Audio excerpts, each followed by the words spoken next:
Всем привет! Все неудачи отечественного автопроизводителя, которые копились в течение года, наконец-то начинают разрешаться. Нехватку электронных компонентов сумели скомпенсировать запуском производства ABS и ESP на мощностях отечественных предприятий. Целую гору некомплекта из лад, несмотря на все льющееся в сторону автогиганта недовольство, тоже удалось разгрести и пустить в продажу. Ко всему прочему, компания успела сообщить о планах выпуска целых 12 новых моделей, найти наконец на Весту автоматическую трансмиссию и даже запустить в продажу топовую версию в кузове седан и универсал. А еще Нивы получат новые моторы, новую начинку в виде кожаной отделки салона. Все это перечислять можно еще очень долго. Казалось бы, дела идут более чем успешно, печальные прогнозы автокритиков о скорейшем закрытии ВАЗа не сбываются. Но министр промышленности и торговли Российской Федерации Денис Мантуров уже просит выделить госпомощь АвтоВАЗу. Есть и еще одна новость. По-настоящему нужная модель Лады в кузове универсал наконец-то вернется на рынок весной.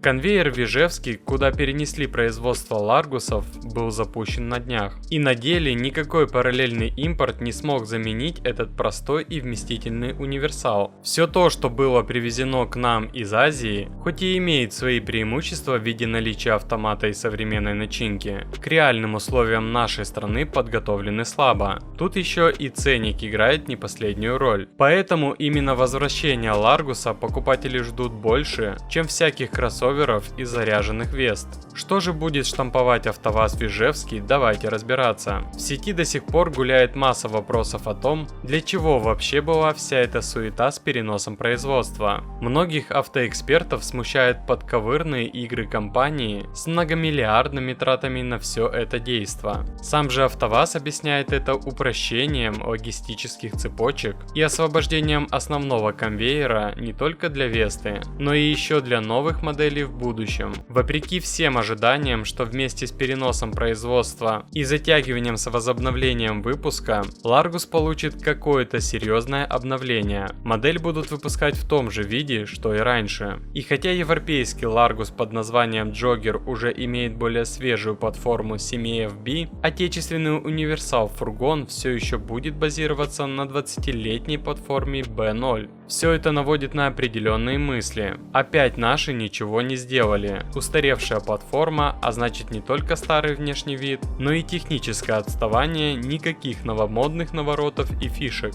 Но не спешите разочаровываться. Например, какая-нибудь относительно современная Аркана также сделана на B0. Хотя ничего плохого в машине нет. В том, что наш Ларгус стоит на более простой и проверенной временем тележке, одни лишь плюсы. Во-первых, никаких сложностей в поиске необходимых электронных компонентов не будет. Локализация Ларгуса и так на низком уровне. Представьте, что может быть, если из него сделать фактически совсем другую новую модель. Во-вторых, технически это типичный ВАЗ, пускай со старыми, но проверенными и ремонтно-пригодными моторами. Да, воющая коробка, да, никуда не едущий восьмиклоп, но опять же, в противном случае и без того высокий ценник вырастет кратно. Кстати говоря, о цене ничего конкретное руководство компании так и не сказало, но судя по увеличенной ключевой ставке и прочим финансовым маневрам, ждать снижения ценника на отечественную рабочую лошадку не стоит.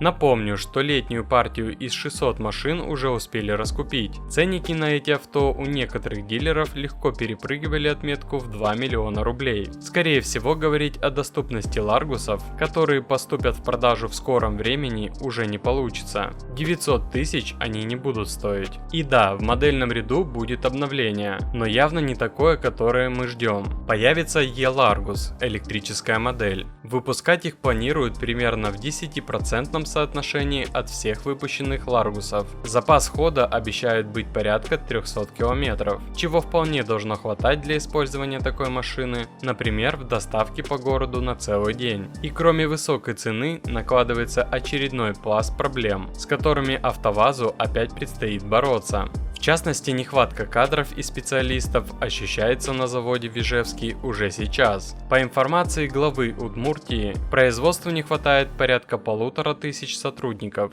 Найти их не было бы проблем в Тольятти, но, увы, рокировка сделана, и, судя по всему, АвтоВАЗ еще не раз спотыкнется о свою грандиозную идею о переносе производства. Однако уже ходят разговоры, что Ларгус долго не продержится в таком режиме. К тому же руководство предприятия успело анонсировать не только новый кроссовер на базе Весты, но еще и минивэн, который по плану автогиганта заменит Ларгус, как новая искра придет на смену Гранте.